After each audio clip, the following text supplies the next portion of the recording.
Basketball fans, welcome into Raptors Today. The 2022-23 campaign has come and gone, and so now we're going to break it down with the exit interviews from the players and coaches. Akil Augustine, joined by Sherman Hamilton, Paul Jones, but most importantly, the players and the coaches. We hand you off to Nick Nurse to start the festivities. Well, I think, obviously the first thing is I'm going to meet with all the players today, right? So that's where it starts. I mean, we use the word evaluate a lot, right? And that's going to be starting today with the guys. And I think, each one of them has their own story that we'll go back through and talk about and then just start planning for the next step. And like you already said, there's two different guys. With those two guys, there'll be some other different ideas. I'm sure there's going to be some guys that are going to need physically and mentally a little break. And then there'll be some other guys that'll probably be really hungry to get in the gym and start getting ready to go, and improving themselves. And so that's where it starts, each individual meeting. Your name came up toward the end of the season. Adrian's name came up. Do you think conversations around the coaching staff impacted sort of the last couple of games? Well, I don't think so. I think that happened last year. I think it happens a lot, right? I think, from my standpoint, I think, well, let's deal with the assistants first of all, that you can get them up here to talk if you want them to talk about their own, but that's happened almost every year, right, for 10 years, that some assistants getting named for a job. So I think, again, that's part of the territory. And as from my standpoint, like the speculation of whether I was going to be back or not that started, I have no idea where that comes from, right, or what I was supposed to do about that, right?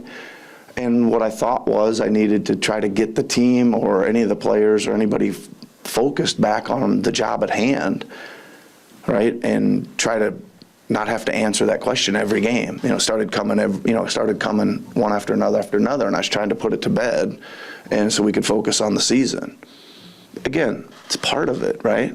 I mean, I think it's part of it. There's lots of teams that go through that, and you got to handle it the way you best see fit, and that's what I tried to do. Do you think that backfired? No. Because, you kind of opened the door to all the questions. I did, or you guys did? On Friday in Philadelphia, Yeah. When you brought it up like that, it opened the door to a lot of this stuff. I'm just wondering, do you regret that? Not at all. I think the door got opened weeks before, right? My stance on my relationship with the front office is what I just said earlier. Masai really wants to win. I really want to win. We're driving to try to figure out how to get back to a championship level, right? I think, again, our communication is open and honest with each other. I think that's all that I can say there. I, again, don't have a whole lot of uncomfortable days working here with him, right? Even though when, we all want better results. He wants them, I want them, especially from this season. That's it, yeah. Just to follow this, are you as convinced that this is an environment you can reach your goals as a head coach? Listen, I love it here, right? I love it here, and we've built a really strong culture. Right, we've got, again, that's what he's doing, to Bobby's doing, that's what I'm doing. We got to all evaluate how we can get that culture back to where we need it and get back to, being a playoff team first and foremost, and then getting to a level of winning it all. That's what we want to do. That's what we get up and go to work for the last 10 years, both him and I for 10 years. Those were the highlights from Nick Nurse's end-of-season availability as he talked about how things played out for his group. Now let's take the conversation a bit bigger, expand on what he talked about. The end-of-season interviews, somewhat of a formality for a lot of these guys, but there are some players on this Raptors squad whose contract situations dictate that these end-of-season interviews are a bit bigger than they can be for the rest of the guys. So, Sherman, I'll start with you. How important are these conversations? Do they play a big role in shaping how this summer works out, free agency, contract, trade-wise, for some of these players? They're very important. You do it at the beginning of the season. You kind of lay out the foundation of what the expectations are, for a particular player. And those responsibilities / lanes that a player occupies or is expected to occupy can change throughout the course of the season, but there's usually a baseline. And then you watch how the season plays out. And now you have a chance to evaluate basically what transpired based on the goals that were set, based on the season that was had. How did that player effectively go about doing what you asked them to do? And then, you sit there and at the end of the season, you decide as a group, as an organization, how does this player fit into what we're doing moving forward? Contracts come into play, production comes into play, what you're going to do, with free agency, all those things come into play. So you kind of have to, it's a tough evaluation, right? Because you're making decisions about people's lives and you're trying to do what's best for your organization at the same time. So what the Raptors have done well is be able to understand value and value add. What helped now and what's going to help moving forward. And some difficult decisions are made, but players get a clear understanding going into the offseason, what's expected. It's laid out for them, whether it's a workout schedule, whether it's the timing of visits, all of that stuff. And everything, the expectation doesn't stop just because the season's over. So there's a lot of decisions that are immediate, short-term, and long-term. And I think those balances that are struck come with a lot of angst and a lot of tough decisions. Oh, yeah. Look, the two words that come to mind for me are brutally honest. Yeah. We're going to sit down and we're going to talk about what happened, what you did well, what you need to work on. It's the old, the way I learned it was in a coaching rank, start, stop, continue. Here's what we're going to start doing. Here's what you need to start doing as a player to help our team get better, help you get better. Here's what we're going to stop doing. These are things that have to cease, and whether it's, wild forays in the open court or trying to, not closing, like all of the, like Sherm said, short-term, long-term, and this is how it makes you better. This is how it makes our team better. And these are things that you need to continue to do and keep getting better at for you and for us to get better. And at the beginning of the year, Dwayne Casey used to have what he called a roll card, right? He'd put the card down and your name was on top, and here's what you're doing. You're doing this, this, and this. And that's what we want you to do. Something that's not on that card, we don't really need that from you regularly. Now you pull out the card at the end of the year, and as Sherm said, it evolves over the course of the year because of injuries or adding personnel or as you show that you're getting better at something, you get more responsibility, or somebody else comes up and it takes away some, like you sit down and you evaluate. And that's the time when it's brutally honest. The coach is telling you exactly what he feels and he feels you need to do. And as a player, that's your chance to say, you know what? I'd like to do more of this, this, and this, and I think I showed you this, this, and this, and I'm going to keep if it's in the cards, I'm going to keep working on this, this, and this, and I'd like to get more of that next year. It's a two-way street. It's a two-way street. It's an open line of communication, and sometimes feelings get hurt, but everybody comes out with an honest appraisal of where we are headed. All right, well, we're going to stop, and then we're going to start next with Pascal Siakam, of course, one of the big names on the Toronto Raptors squad, and he spoke with the media. Where do you think things went wrong this?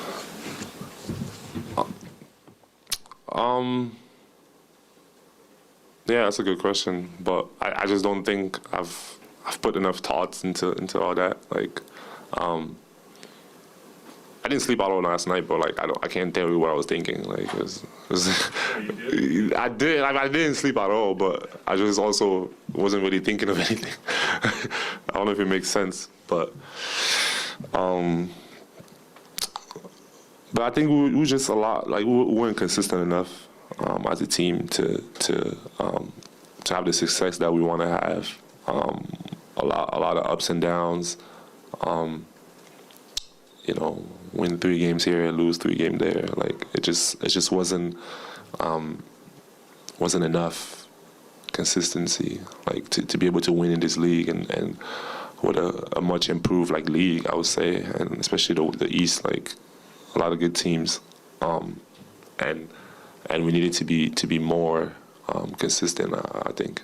Did you meet your own expectations for yourself?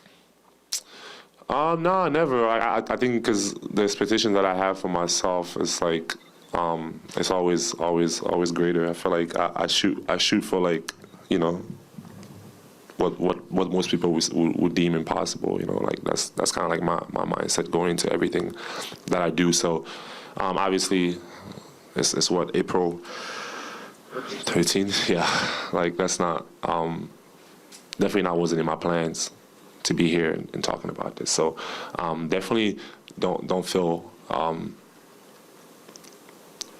really accomplished, I would say, just because I think the team's success is more important than anything. And when I work and how hard I work, like, it's to be able to win. Like that's the most important thing. And yeah, like I think that there's always things to get better at. I was pretty much, I would say, like, consistent, but I feel like I could have done a lot more. I could have got, you know, there's times where, you know, there's also those up and downs that, like, you don't really want to see. But I feel like no matter what, like, what I'm proud of for me, like, this year is just putting the work in no matter what. Like, I was in there every single day, like, no matter good or bad, and something that in the past I wasn't really able to do, just because of, you know, I feel like my emotions, you know, like sometimes I'll ride my emotions a lot more, and I feel like this year one thing that I got better at is just no matter what, like just putting the work in, like extreme hours, just getting better every single day, and yeah, that's one thing that I would say that I'm proud of, like, myself for doing. Final comments coming from Pascal Siakam. Something that stood out from what he said was that he aims to do what most people think is impossible. Was that in direct reference to his goal to be considered a top 5 player in the NBA this year, Jonesy? May have been a clandestine reference to that. And I mean, what kept that from, he put up great numbers, but what kept it from being a reality was, as he said, the team success. Yeah. And I love to hear that from Pascal, because I think he's wired the right way. Yeah, I want to make as much money as possible. Me too. Yeah. Don't we all? Just saying. And then you have the 2 H's, right? Health and happiness. And when are you happy? If that's your job, when your team's winning, right? And you know, there's a lot of guys, especially in this kind of new era of basketball, that are, well, yeah, we lost, but I got my money and I got my number, so hey, it's not on me. And you know, you're seeing a guy who's got real leadership qualities and taking it to the next level, in that I'm the leader. I want to do my best, but it doesn't matter for me. It's about the team, and it's about team success, and that's what brings me joy. And he talked about being moody and stuff. Hey, man, losing brings out the worst in everybody. Yeah. It does. And If you care. If you care, Yeah. exactly. Well, that goes without saying. Like, if you don't care, then don't play, right? And I hear you, Sherm. And for me, hearing that from Pascal, yeah, strive to do the impossible. When other people say it can't be done, say, hold my drink. I'm going to show you. And you need that attitude, especially if you're going to be a champion. Yeah, I think I was really, really happy to hear Pascal put it out there. Yeah. Top 5. That's what I want to be. I love that, because now you put yourself in a position of being accountable. You said it. Everyone's going to hold you to it. Everyone's going to come at you. What are you going to do about that now? And that kind of personal challenge that's made in an outwardly way really tests your intestinal fortitude. How strong are you to withstand everything that people are throwing at you in a position where there's expectation every single time you step on the floor? I have a lot of respect for that. And to me, that creates a dynamic of you win or you learn. You don't win or fail. Yeah. You don't win or lose. You win or you learn. And Pascal is now in the learning phase. He said it. He didn't quite accomplish what he wanted to accomplish. All right, what has he learned about himself? How he's going to make it different? What does he have to do personally to help his team get to that next level, which will allow him to get into that upper echelon of players? So he's in that learning phase. He's going to have – it's a tough phase, because going out losing there's a lot of time to reflect. There's a lot of time where you don't get to rectify that loss, and you've got to stay diligent to the task at hand. So he's going to be challenged in the offseason as well. All right, so we're going to go from a player who had put the expectations on himself to someone who had the expectations thrust on them. That's Scottie Barnes. Really just keep working on everything. Ball handling, shooting, skill work, a lot of skill work, conditioning, defense, just keep working on my body, just trying to get stronger. So really primarily everything. Say probably just change up like my conditioning wise and just try to get a lot of conditioning in. I feel like that I think I probably need a different level of conditioning for the way I want to play. I feel like I play very hard on the defensive end, so I feel like it'll take a different level of conditioning that I really just probably really work on this summer.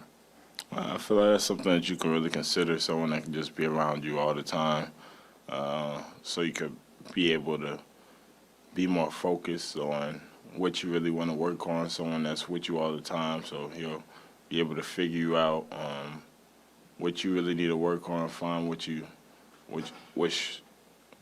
not so good at body-wise, and be able to change things so you can just develop at it. So I feel like that's something that you could consider. Young Scottie Barnes, final comments of the season, and he talked about trying to get better. He talked about conditioning, but if this guy's going to be the potential player that we think he is, Sherm, I'll start with you. Where does he need to focus his efforts? What needs to be added? What wrinkles to his game can he bring forth that can make him, that premier type player that we see in him? Yeah, before we get into that, I mean, this guy's skill set is phenomenal. I mean, we're talking about this is a canvas that has a lot of good stuff on it to build on. Yeah. So when we move forward from that perspective, Scottie, from a passing and a playmaking perspective, to me, the only things that held him back this year was sometimes his aggressiveness. When he kind of laid back a little bit too much and wasn't going after it. Because when he did, he was special. He made plays. He scored. He was a tough offensive player to deal with when he was aggressive. Defensively, I love his versatility. His range, his ability to defend multiple positions, and not only defend, but also rebound the basketball. Like, he has those type of skill sets in him. And it's a mentality thing. The more aggressive he gets, the more older he gets, the more confident he gets, is the more he's going to understand how much more effective he can be on that end of the floor. And then he talked about it. The mentality of a young player is when things are going well offensively, there's more energy, there's more pop to the game, there's more, I'm in this. But when they're not going well offensively, how do you impact winning? And I think Scottie is growing in that area as well. But he's got to work on everything. And I'd like to see Scottie become a more confident and consistent shooter. And we could say that about quite a few players on this team. But for him, at such a young phase of his career, if he can make that leap as a shooter early in his career, with the rest of his skill set and impact on both sides of the basketball, you're starting to see a trajectory of a real special player. He's being groomed for that. He is. And I know back in college, he used to sit with assistant coaches and watch video of Magic Johnson, and because that's how they felt he could play. And to Sherm's point, the one physical thing I would like to see is him become a better shooter, a more confident shooter when they dare him to shoot or put him in positions where they think, well, this is the weakest part of your game, to show them, no, it's not. I can do this too. I had one assistant coach last year in the midst of his rookie year, after they were beat in Toronto, leaving the building with him, say, man, that's Giannis with a better jump shot right now. And he's only a rookie. Those are the heights that Scottie should be aspiring to. I mean, playing like a Giannis. I mean, you think about it. He's got all the tools defensively. He's still physically growing into his body as he's got a lot of size. 20, 21-year-old.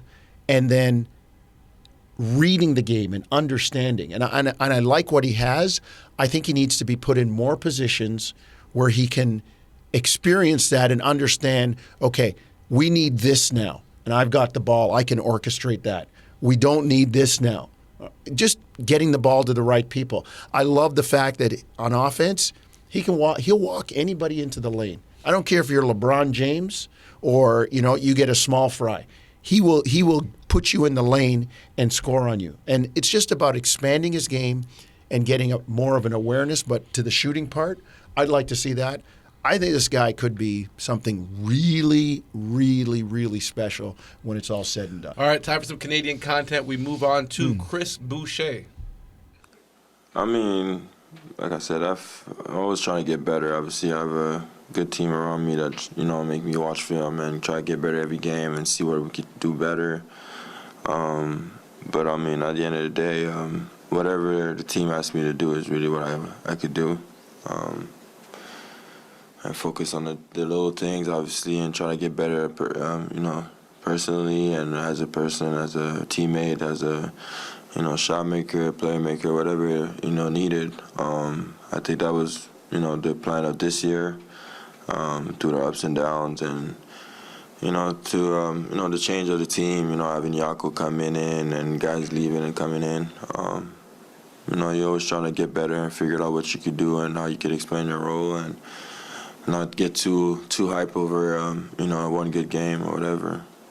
From a team perspective, I mean, with so much of the roster being the same from last year to this year, do you have a good feel for why it just didn't connect the same way it connected last year? I mean, at the end of the day, I don't feel like it was like last year. I mean, we dealt with a lot of injuries. We obviously, guys are coming in. Yako came at the end of the day. That was a change. But I feel like if you look at the season, we started a little bit rough. Pascal got hurt. Then after that, Precious was hurt. So, you see a lot of change. We different guys playing. Christian played. Obviously, I think he did a really good job this year. But it's like I said, it's a lot of change, a lot of different schemes, different minutes, a lot of different things changing. You just got to adjust to it. And I feel like when we finally started finding a groove, at the end, after All-Star, it was a little too late. All right, well, moving forward, still more interviews to break down from the end-of-season media availability for your Toronto Raptors. Plus, do remember you can catch us on YouTube. More episodes to come. We'll see you next time.